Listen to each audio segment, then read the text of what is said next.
A new Cold War is brewing between China and America. While the American political system is largely crippled by hyper-partisanship, the two parties can find a consensus on their dismay for the Chinese Communist Party. While Trump has been overtly anti-China throughout his political career, Biden has adopted even greater tough-on-China policies than his predecessor.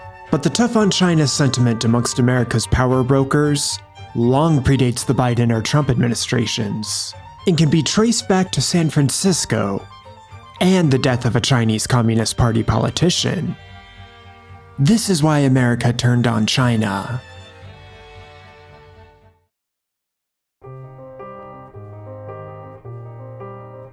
Yaobang joined the Chinese Communist Party at an early age, well before the communists fully conquered China, but Hu's loyalty to the communist cause was deemed insufficient, and he found himself placed in a re-education camp on 2 separate occasions.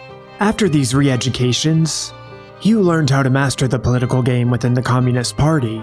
When Mao Zedong died, Hu's ascent began. The man from Jiangxi province climbed to the highest positions of power within the Communist Party and brought his liberal principles with him. Hu introduced several liberal reforms, such as increased public oversight of the government, allowed farmers to access the free market when their yields exceeded quotas, and made public apologies to the Tibetans and Uyghurs. Despite the progress, Hu still had to deal with strong opposition within the Communist Party. In the winter of 1986, students at a university in Hefei began protesting for more economic and political liberalization. Hu was ordered by the party bosses to silence these student protests, but Hu ignored this order, which led to his mandatory early retirement. Hu's retirement would be short-lived, as he died about 1 year later. Hu was widely loved amongst liberal reformers and students across China. Immediately after his death, mourners flooded the streets of Beijing, notably in Tinamen Square. In time, these mourners became protesters and started making liberal demands from the Chinese Communist Party. Specific demands included more civilian oversight of the government, as well as a free, independent media that wouldn't be beholden to CCP censors. Initially, these protests were tolerated by the Chinese Communist Party, and the CCP actually engaged in conversation with the protesters. But when the talks stalled, and the protests lingered on for several weeks, the Communist Party lost its patience. A veiled public warning was broadcasted to the citizens of Beijing.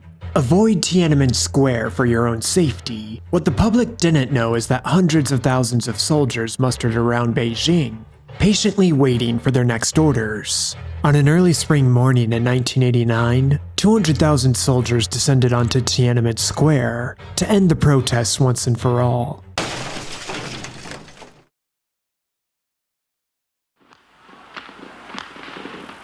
The noise of gunfire rose from all over the center of Peking.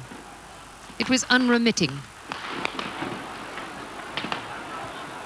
On the streets leading down to the main road to Tiananmen Square, furious people stared in disbelief at the glow in the sky, listening to the sound of shots.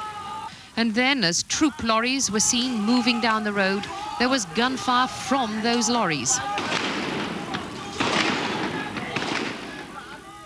Troops have been firing indiscriminately, but still, there are thousands of people on the streets who will not move back. The bicycle rickshaws scooped up the injured. Others were shunted onto bikes and pedaled to hospital. Many were carried away by frantic local residents. There was confusion and despair among those who could hardly credit that their own army was firing wildly at them. Many were bystanders, perhaps naive about the savagery of the situation. Indeed, it was hard at times to grasp that this army was launching into an unarmed civilian population as if charging into battle. From Tiananmen Square, the sound of gunfire sounded like a battle, but it was one-sided. A line of soldiers was strung out, facing a huge crowd. The air was filled with shouts of "Fascists! Stop killing!" After hours of shooting and facing a line of troops, the crowd is still here.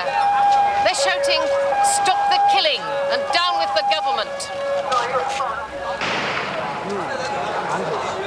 A huge volley of shots just as I left the front line caused panic.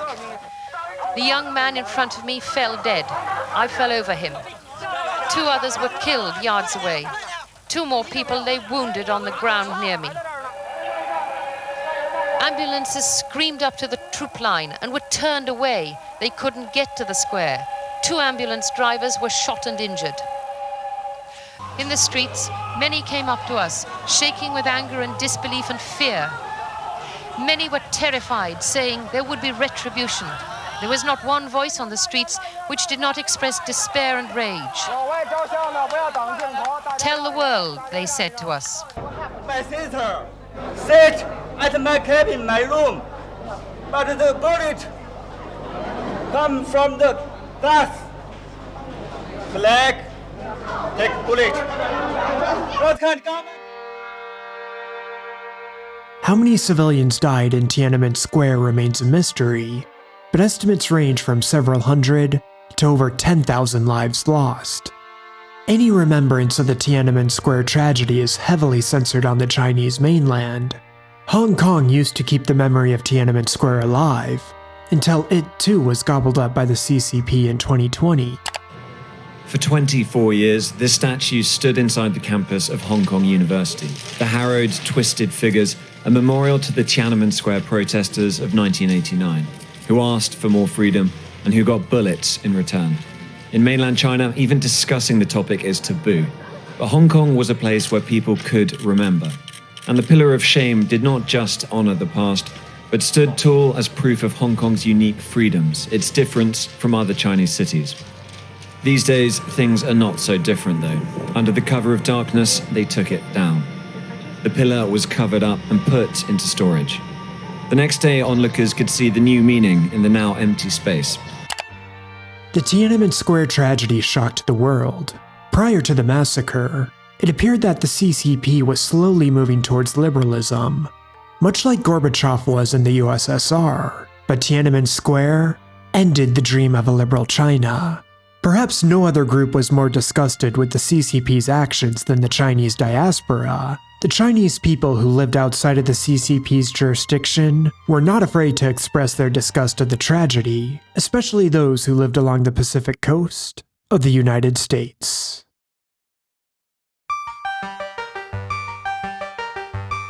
San Francisco is home to many Chinese Americans. Nearly 1/5 of San Francisco's population claim to have at least some Chinese ancestry, and the Chinese Americans of the Bay Area were appalled by the Tiananmen Square massacre. When it comes to San Francisco politics, a politician will have a very difficult time winning elections without the support of Chinese Americans. And to keep this voting bloc satisfied, San Francisco politicians would have to be very critical of the CCP in a post-Tiananmen Square world. Just prior to the tragedy, a new politician would be representing San Francisco in America's House of Representatives, Nancy Pelosi. While Pelosi was a junior politician during the Tiananmen Square tragedy, she made sure that her Chinese American constituents would have their voices heard. A year after the tragedy, Pelosi and 2 other Congress members held an unsanctioned vigil in Tiananmen Square. The 3 members of Congress had been optimistic about their human rights mission to China until they themselves went to Tiananmen Square. Democrats Nancy Pelosi from California and Ben Jones from Georgia and Republican John Miller of Washington staged their personal Tiananmen remembrance in front of the international media in a square full of Chinese tourists and security personnel. The vigil ended when the trio were escorted out by police. Throughout her political career, Pelosi would remain very hawkish on the CCP, but Pelosi was a lone voice in the Democrat Party. The top brass of the Democratic Party was a bit more dovish on the CCP. China, after all, is home to 1 of every 5 people who live on this planet, and is the world's fastest growing major economy. We have to work together on a wide range of issues of regional significance and of global significance. While Pelosi was unable to garner support with fellow Democrats, she did climb the party ranks to the highest levels. From 2003 to 2023, Pelosi was the leader of the House Democratic Caucus, which made her the Speaker of the House on 2 separate occasions. And tonight I have the high privilege and distinct honor of my own as the first president to begin the State of the Union message with these words: Madam Speaker.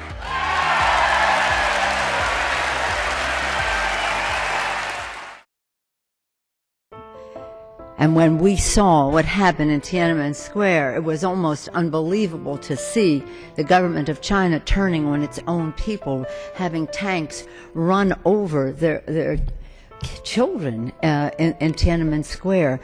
Despite being one of the most influential politicians of the 21st century, Pelosi struggled to shift American foreign policy to be tough on China, even when fellow Democrats occupied the White House. My administration has maintained a very constructive relationship with the Chinese government. We believe very much in a peaceful, rising China. We think we have much more to fear from a weak, chaotic China than a China that continues to progress and fulfill the aspirations of its people. The hope was that China would eventually become a liberal democracy on its own. After all, the CCP had made moves towards liberalization after Mao died. Surely liberal freedoms and democracy would arrive soon. But democracy and liberalism weren't the only factors at play. There was also a ton of money at stake for multinational corporations. By keeping relations with the CCP favorable, American corporations could offshore manufacturing to China and have much lower production costs. With low wages and fewer environmental regulations, China offered dirt cheap manufacturing costs that couldn't be found in the US. To put it bluntly, it was quite profitable to be on good terms with the CCP, and China offered more than just cheap manufacturing. It is one of the world's largest consumer markets with a population of over 1 billion. If companies could both build and sell in China, their investors would be very pleased. The economic benefits of geopolitical harmony between the US and China are astronomical. But not every American won from the bilateral partnership. Those who worked in the manufacturing sector experienced painful economic strife. A growing hostility towards China was brewing amongst America's blue-collar workers, both union and non-union. For much of the 21st century, the angst of American factory workers went largely ignored by Washington. But then 2016 happened. In China and other countries, they just burn whatever the hell is available, and that smoke is spewing out of those chimneys, and those factories are cheap as hell, and they don't give a shit. We were being ripped off by everybody, every country, including China, big league. But when the Chinese come in, and they want to make great trade deals, and they make the best trade deals, and not anymore. When I'm there, we turn it around, folks, we turn it around. So don't tell me about China. I know China. China cannot believe they're getting away with what they're getting away with. Right now, a historic moment. We can now project the winner of the presidential race. CNN projects Donald Trump wins the presidency. The election of Trump created a peculiar situation for Pelosi. If you're new to American politics, believe me when I say that these two really don't like each other, and both are key figures in America's hyper-partisan politics. But the two rivals could agree on one thing: that they hate the CCP more than they hate each other.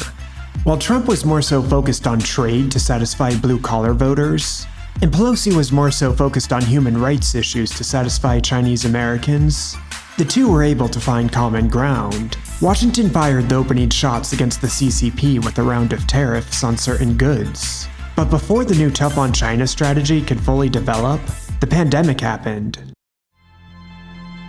The pandemic provided a glimpse of what the American economy would look like should China completely disappear. Nearly every industry would face supply chain shortages, which resulted in inflation and shortages. And when China was much slower to reopen than the rest of the world, corporate America began to question if Chinese manufacturing is reliable. And just when the pandemic ended, Russia decided to invade Ukraine. The West retaliated with a chorus of sanctions against Russia. Fortunately for the Americans, the US economy isn't too deeply intertwined with Russia, but that's not the case with China. Should the CCP invade Taiwan, sanctions against China would be much more painful to the American economy. And given that the CCP has been quite aggressive in the past few years, with the seizing of Hong Kong, engaging in border skirmishes with India, and attacking Filipino fishing vessels, everyone is a bit worried that a Taiwan invasion is within the realm of possibility. If the CCP invades Taiwan, the West would want to heavily sanction China, similar to how they did with Russia. But unlike Russia, China is America's third largest trading partner. Should a full embargo with China happen today, about $11 trillion worth of trade would be at risk. Not to mention Taiwan's key involvement in critical industries such as chip manufacturing, this has led Washington and corporate America to adopt new strategies such as reshoring, nearshoring, and friendshoring. No matter the name, they all have the same end goal: end America's dependence on Chinese manufacturing, and these strategies have wide bipartisan support. When it comes to American politics, the only thing more frightening than deep-seated political division is a bipartisan consensus. And there is no other issue that has more bipartisan consensus than de-risking from China. While there are different motives between the two parties, both want a US economy that is independent from the CCP, and the United States isn't the only Anglosphere country trying to de-risk from the CCP. Australia has been at it for years. Click on the video card to watch the next segment in this series. If the video card isn't there, then become a patron to see it as soon as it's completed, all without ads.